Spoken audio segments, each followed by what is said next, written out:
politics. So in that there is a equal toss-up, and 1/3 are neutral on the matter.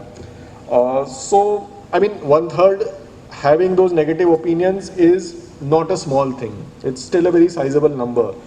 The problem is that it is these voices which get magnified the most. It is this narrative that is backed up by maximum resources. The bigger problem is that the pushback against this narrative is not strong enough. Mostly, I mean, it is observed in any religious community in which there are strands of radicalization, strands of hatred emerging, that conservative elements in the community and progressive elements would somehow keep these radical strands in check. This has happened in most communities in which such strands have emerged. But unfortunately, what is currently happening is that even the conservative elements have completely capitulated to this narrative of majority nationalism, and progressive elements are way too weak to launch any kind of a pushback. So unfortunately, it is because of this absence of a pushback that any gains or any reverses against this present order become very difficult. At best, these gains or these reverses would be temporary or tactical. So what is the way out? Can the opposition revive itself? In my opinion, the strongest pushback to the current regime has actually come from outside of party politics. It has come from two of the strongest mass movements that India has seen in decades: the protest against the Citizenship Amendment Act and the protest against the central government's agriculture laws. Both these were completely organic movements carried out with very little resources. At stake for both these sections was their basic survival. If the Citizenship Amendment Act threatened the citizenship right of Muslims, the farm laws threatened the livelihood of crores of Indian farmers. Not surprisingly, both these movements were led by religious minorities.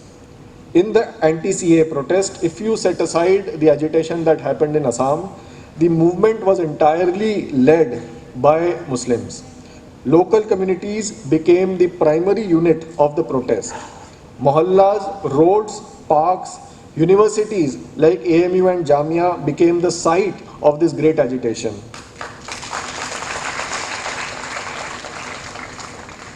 The farmers' protest was not against a religion-based injustice, unlike the CAA, but it was essentially led by the Sikh farmers from Punjab.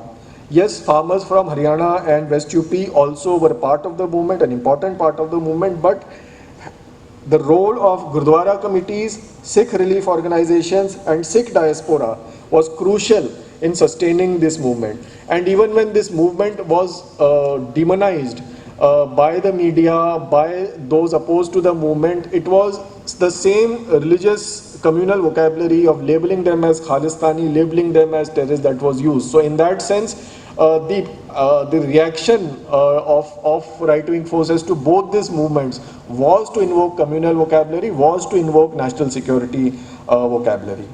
Now these were the two big non-electoral pushbacks to the regime. From an electoral point of view, also there have been some successes for the opposition.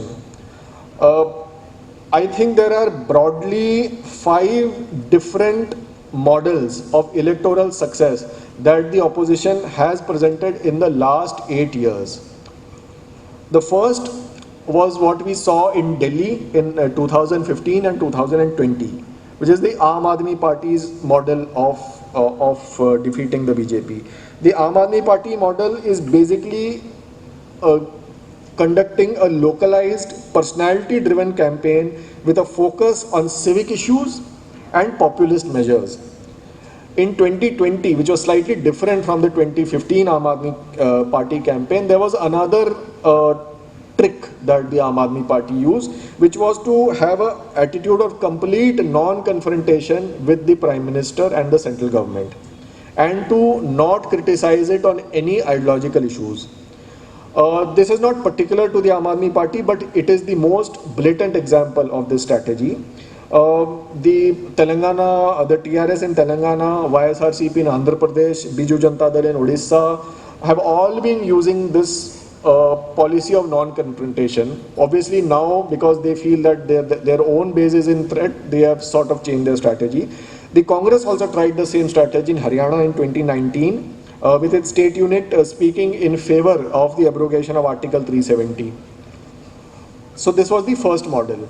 The second model was what we saw in Bihar in 2015.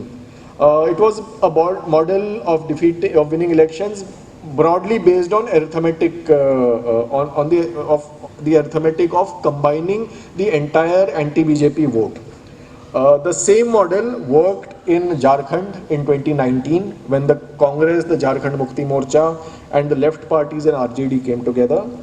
The same model was tried unsuccessfully, however, by the Samajwadi Party, BSP and RLD in Uttar Pradesh in the 2019 Lok Sabha elections, and again unsuccessfully tried by the Congress and AIUDF and left in Assam last year. So this is the second model that the opposition has put forward.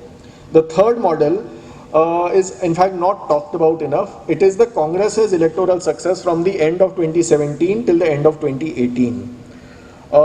This is when the Congress put up a good fight against the BJP in Gujarat. It won Karnataka, it won Chhattisgarh and Rajasthan, and it almost won Madhya Pradesh.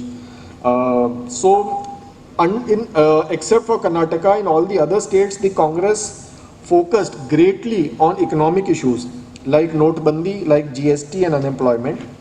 The Congress in these states also tried another interesting strategy, which was to gain from or tap the energies of caste-based social movements, such as the Patel agitation in Gujarat and the agitations against anti-Dalit atrocities in Gujarat and Madhya Pradesh. This approach was also reasonably successful in some ways.